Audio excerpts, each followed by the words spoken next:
soweth to his flesh shall of the flesh reap corruption. And this is the part that I'm telling you that it's so easy to convince people, even church-going people, that they can do this and they can do that. If you sow to this flesh, then you're going to reap corruption out of this. There's not going to be much of a harvest of this. And I said, every one of us, I said that is full with raising a little bit of a garden in our life over the course of years. If you go and buy a grain of corn or a little pound of corn and put it in the ground, what are you expecting to grow up out of that? That's the only thing that we can expect. But I'll just tell you, if that guy slips you in something else in that bag and you go out and sow it, you was expecting one thing and you got something else, you was deceived, to say the least. But this is telling us, be not deceived, because he said what you sow is what you're going to reap. And out of this, if he sows to the flesh, he's going to reap of the flesh corruption. But if he soweth to the Spirit, shall of the Spirit reap life everlasting. Now, I don't know about you, but that is the harvest that I prefer, that life everlasting. I want to sow into this Spirit. The deceitful part that I could convince myself that it's okay to do this and it's okay to do that. But I'll just tell you, if I'm sowing into this flesh, I'm not going to reap that life everlasting that was promised to me. And so out of this, it's going to tell me, again, he said that if we're doing the best that we can for the Lord, and we're holding on and just trying our best to walk a Christian life and be a light to this lost and dying world, he put it into this perspective. He said, I don't want us to be weary in well-doing. For he said, in due season we shall reap if we faint not. And so therefore, this is what we do. And it's easy to get discouraged, folks. I'll just tell you, there's a lot of people that deceives you. There's a lot of people that does you wrong. There's all sorts of things that takes place. But he's telling us, don't grow weary in this. We've got to endure to the end. The promise was made to us. The ones that is going to have the ability to have that life everlasting, and we're anticipating that. So he's telling me, if I'm doing well, don't be weary in it. You know, we are a blessed community church here. Love is just overwhelming in their little congregation, and we don't need to grow weary in this. I'll just tell you, simply because of problems and troubles. And I said we experience it on a regular basis. That there's people that has things that goes on in their life, but they're still holding on, and we can see the results of that. And I'll just tell you. That helps us, I think, as Mike was referring to, about so many people as a light to us. When we hear a testimony about what the Lord has done for them, that makes a light for us, and it gives us hope and courage, and that we can endure this thing too. But I was thinking, this sowing has also the ability, it's an individual thing that we do. What we sow is what we're going to reap, and I understand it from that perspective. But I see things happening in our nation, that our nation is sowing. And what are we expecting to reap out of that?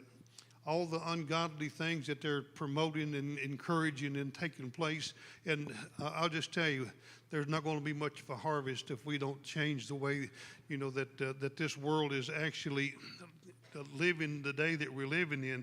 It was founded with good seed.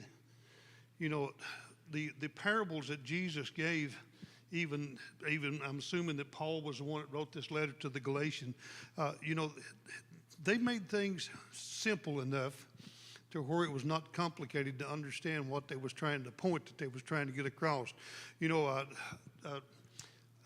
Periodically we go to a doctor, and they talk above my head.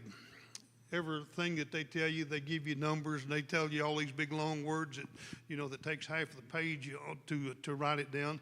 But I can't communicate with that. So I'm so thankful that God, in His wisdom, that He had to just talk to common folks like me to know. He gave parables. And the reason that he done it is he wanted to make it to where it was understandable, why it was simple enough.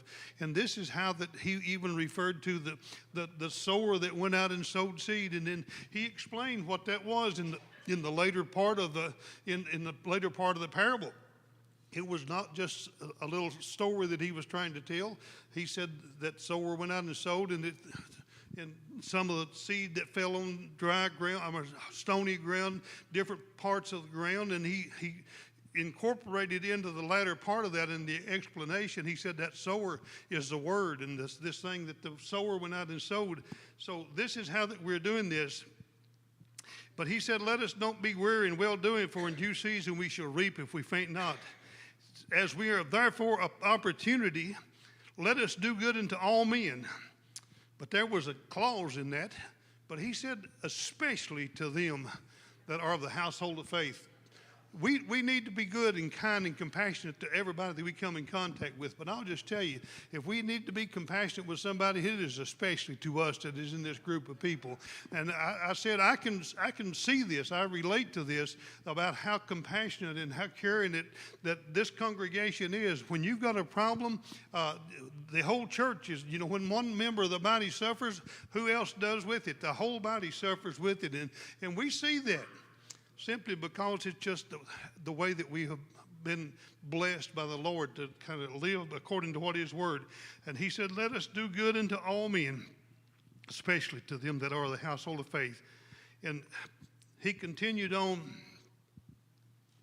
Paul did in his writing to them, that this is the command that was given to us, that we love one another. And I'll just tell you, we need to love according to how Jesus loved us. How did He love me? And I'll just tell you, we're going to get ready to experience one of the most significant parts of the year to humanity this week, to acknowledge what actually took place. And we're getting ready to respond to that. And how much did Jesus care about us? I'll just tell you, He laid down His life for us. And He done that we could have eternal life.